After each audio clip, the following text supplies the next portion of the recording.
City channel न्यूज़.com परिवार की तरफ से आप सभी को नव वर्ष की बहुत बहुत शुभकामनाएं। जिस तरह पांचों उंगलियां एक बराबर नहीं होती, ठीक उसी तरह लोगों की सोच भी अलग अलग तरह की होती है। मौका था नव वर्ष की शुरुआत का, तो बहुत लोग नव वर्ष की शुरुआत हो हल्ला, पार्टी, रेस्टोरेंट, क्लब में जाकर करते हैं और अपने अपने तरीके से नववर्ष की शुरुआत करते हैं। तो वहीं बहुत से लोग नव वर्ष की शुरुआत प्रभु के दर्शन से करते हैं। सभी का अपना अपना तरीका है। नव वर्ष पर सिटी चैनल न्यूज़.com की टीम रात्रि 12 बजे कानपुर की काशी कहे जाने वाले परमट मंदिर पहुंची, जहां भक्तगण पूरी तरह से भक्तिमय माहौल में बाबा भोलेनाथ की भक्ति में डूबे थे और अपने नव वर्ष की शुरुआत भोलेनाथ जी के दर्शन और प्रार्थना से कर रहे थे। नव वर्ष पर आप भी कानपुर के आनंदेश्वर मंदिर में भोलेनाथ के दर्शन करिए। सिटी चैनल से गगन सेठी की रिपोर्ट।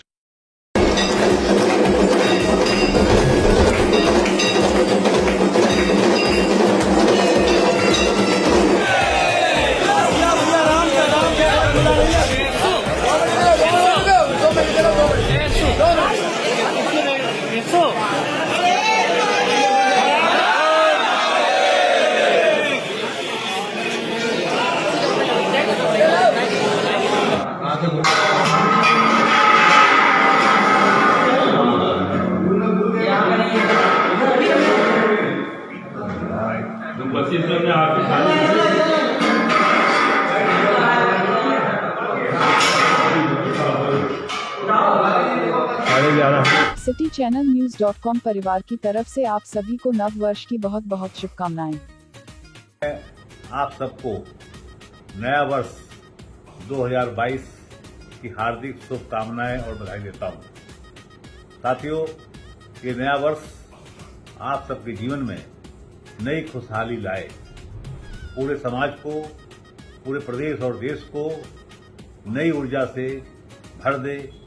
यही मेरा विश्वास है, यही मेरी अपेक्षा है। और इसी के साथ एक बात और कहना चाहूंगा आपसे कि आप इस नए वर्ष में एक बात का ख्याल रखें। नए वर्ष को मनाएं, खुशियां मनाएं, लेकिन इस महामारी से बच करके, जो आज पूरे विश्व में फैली हुई है, इस कोरोना महामारी से बच करके कैसे अपने को, अपने परिवार को, अपने मित्रों को, अपने प्रदेश और देशवासियों को बचा करके इस महामारी से कैसे निपटा जाए, इसका प्रयास करते हुए हम नए वर्ष को खुशहाली से मनाएं।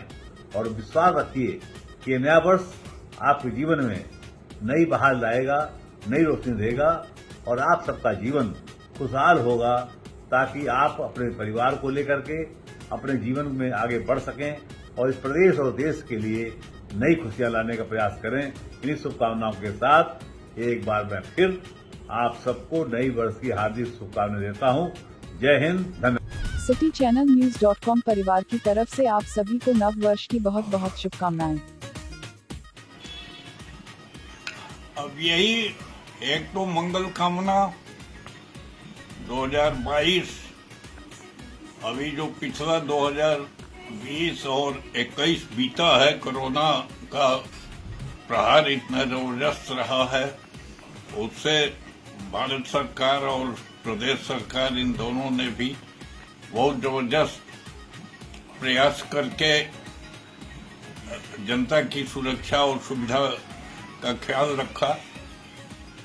मैं ईश्वर से कामना करता हूं कि अब ये 2022, जिसमें द्विधात्मक स्थिति है, कुछ वैज्ञानिकों का और स्वास्थ्य विशेषज्ञों का ये आ रहा है कि तीसरा ओमिक्रॉन के नाम से आने वाला कोरोना का प्रहार नहीं आएगा, और कुछ का आ रहा है कि आएगा। ये द्विधात्मक स्थिति है। मैं ईश्वर से कामना करता हूं कि दोनों के बीच से हम सब पर, पूरे देश के जनता पर, और मैं तो कहूंगा विश्व के जनता पर ये कृपा हो कि इस तरह का कोरोना का और ओमिक्रॉन नाम से या किसी भी नाम से इस तरह के जो आपदा है, उससे आम जन और सभी लोगों को संरक्षण प्रदान हो।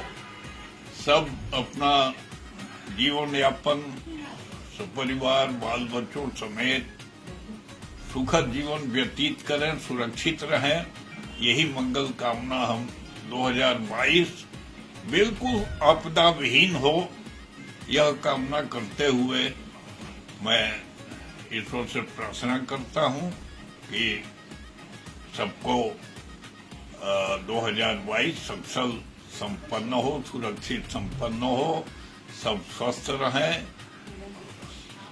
यही कामना। असर पर आ गया है, इस पर भी कुछ लाइन हो जाए।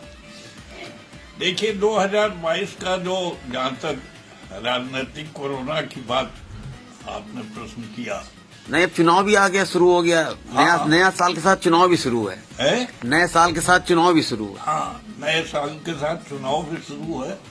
और तो जो मुझे आमजन से जो धारणा उनकी मिल रही है और जो सरकारी स्तर पर शासन का क्रियाकलाप, चाहे वो भारत सरकार हो चाहे वो प्रदेश की सरकार हो, दोनों के तरफ से जो क्रियाकलाप देखने को मिल रहा है और जो अनुभव कर रहा हूं, मुझे पूरा भरोसा है कि देश की जनता, प्रदेश की जनता का सुखद जीवन होगा। और सबसे बड़ी बात तो ये लग रही है कि देश की आधी आबादी महिलाओं की, वो मैं उनको मोटे तौर पर 4 हिस्से में बांट के देखता हूं कि वो बेटी के रूप में, वो बहन के रूप में, फिर वो पत्नी के रूप में और फिर मां के रूप में, जो उनका समाज के भीतर भूमिका है वो इतना प्रभावी हो, इतना विशिष्ट हो कि जो भारत सरकार प्रयास कर रही है उसमें सफलता दिखाई पड़े। बड़ी खुशी की बात है कि देश की सुरक्षा, राष्ट्र की सुरक्षा में बहनों को जो पूरा अधिकार दिया जा रहा है और उनकी भर्ती, उनकी नियुक्ति डिफेंस सर्विसेज में होने जा रही है। जितनी प्राइवेट और सरकारी सेवाएं हैं उनमें भी महिलाओं की जो भूमिका महत्वपूर्ण बनाई जा रही है, इससे लग रहा है कि आने वाला भविष्य, आने वाला कल और खास तौर से 2022 बड़ा ही मंगलमय होगा। मतलब चुनाव में टिकट भी महिलाओं को ज्यादा मिलेंगी। हाँ, उसमें प्राथमिकता दिया जा सकता है इस तरह से कि जो चुनाव में तो कैंडिडेचर तय करने में बहुत सारी चीजों का ख्याल रखना पड़ता है और उसमें, लेकिन मुझे यह है कि महिलाओं को टिकट देने में प्राथमिकता दी जाएगी। अगर मतलब प्रियंका जी ने नारा दिया है कि वो 40% देंगी, प्रियंका जी ने कहा है, तो वो बोल रही लड़ती हूँ, लड़ सकती हूँ, तो उसका फायदा भाजपा लेना चाहती है। नहीं, प्रियंका जी और राहुल जी के नारे का तो उस पर बात करना भी मूर्खतापूर्ण मुझे लगता है, इसलिए कि जिनको खुद ही बुद्धि नहीं है, राजनीतिक सेंस नहीं है, व्यवहारिकता नहीं है, वो केवल वहां पदासीन है, इसलिए कुछ भी बोल जाएंगे तो अखबार छापेगा, मीडिया छापेगा और इसलिए लोग उसको सोचेंगे, देखेंगे। इसके अलावा तो मैं नहीं समझता कि गंभीरता से और किसी अनुभव के आधार पर यह लोग कोई बयान देते हैं। वो कुछ भी बोल जाएंगे, उनको उसका नहीं ध्यान रहता है कि हम क्या बोल रहे हैं और लोग उसको मजाक उड़ा रहे हैं। तो प्रियंका जी और राहुल जी के बोलने का, बयान का तो कुछ नहीं कहा जा सकता। और लेकिन अगर वो ऐसा करती हैं, महिलाओं को देती हैं तो अच्छा है, उससे प्रसन्नता मुझे होगी। उससे भाजपा भी सीख रही है? भाजपा भी उससे सीख लेगी? नहीं, सीख भाजपा तो स्वयं आगे लीड लेके भाजपा से वो सीख लेने की कोशिश कर रही है। भाजपा तो स्वयं आगे बढ़ करके सब महिलाओं के लिए 50% आबादी को ध्यान में रखते हुए जब वो काम कर रही है, तो ये तो अभी 40% की बात कर रही है टिकट में। लेकिन भाजपा सरकार और भाजपा पार्टी ये दोनों केंद्र से लेके प्रदेशों में तक नियम और कानून में परिवर्तन करके महिलाओं को प्राथमिकता दे करके और जो देश के अतीत का इतिहास है, स्वर्णिम इतिहास है, जिसमें महिलाओं ने अपना सर्वोच्च उदाहरण पेश किया। हमारे पड़ोस में हमारी संगठन के नाते कानपुर क्षेत्र जो है उसमें झांसी आती है, और झांसी की रानी का जब हम स्वर्णिम इतिहास उस पर ध्यान देते हैं तो मुझे लगता है कि भारत पूरे विश्व में ऐसा पहला देश है जिसमें महिलाओं ने इस तरह का उत्कृष्ट उदाहरण पेश किया। न केवल अंग्रेजों से संघर्ष में उन्होंने अपना जान गंवा दिया, बल्कि मातृशक्ति का भी उन्होंने ध्यान दिया कि वो गोद का बच्चा भी पीठ पर बांध करके उसको भी छोड़ नहीं दिया, पीठ पर बांध के उस संघर्ष में गई। तो ये सब तो उदाहरण पेश करने के लिए गौरवशाली इतिहास महिलाओं का है, और उसको महत्व देते हुए सरकार आगे बढ़ाने की कोशिश कर रही है। और मुझे पूरा भरोसा है कि देश में इसका बहुत लाभ मिलेगा। देश को, समाज को सुरक्षा से लेकर सामाजिक कार्यों में तक महिलाओं की प्राथमिकता हो रही है, और इसलिए अब मुझे हृदय से मैं राष्ट्र और विश्व के सबके प्रति, मूलतः भारत राष्ट्र के प्रति, बहनों के प्रति, बेटियों के प्रति, माताओं के प्रति, सबके प्रति मंगल कामना व्यक्त करता हूं।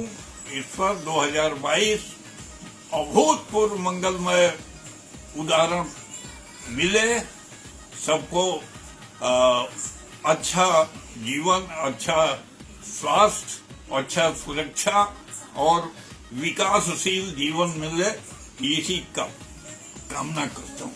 सिटी चैनल न्यूज.com परिवार की तरफ से आप सभी को नव वर्ष की बहुत बहुत शुभकामनाएं। सबसे पहले तो समस्त देशवासियों व प्रदेशवासियों को नव वर्ष की ढेर सारी शुभकामनाएं।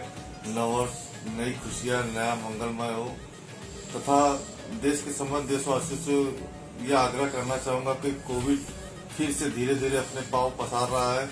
लोग सावधानी बरतें, कोविड प्रोटोकॉल के नियम के हिसाब से चले, और पिछले बीते हुए कुछ वर्षों में काफी नुकसान हुआ है, व्यक्तिगत क्षति हुई है, देश की क्षति हुई है, तमाम तरह की हानियां हुई हैं। इन सबको देखते हुए प्रोटोकॉल नियम का पालन करें। समस्त देशवासियों व प्रदेशवासियों को भारतीय जनता पार्टी की तरफ से व मेरी तरफ से नव वर्ष की ढेर सारी शुभकामनाएं।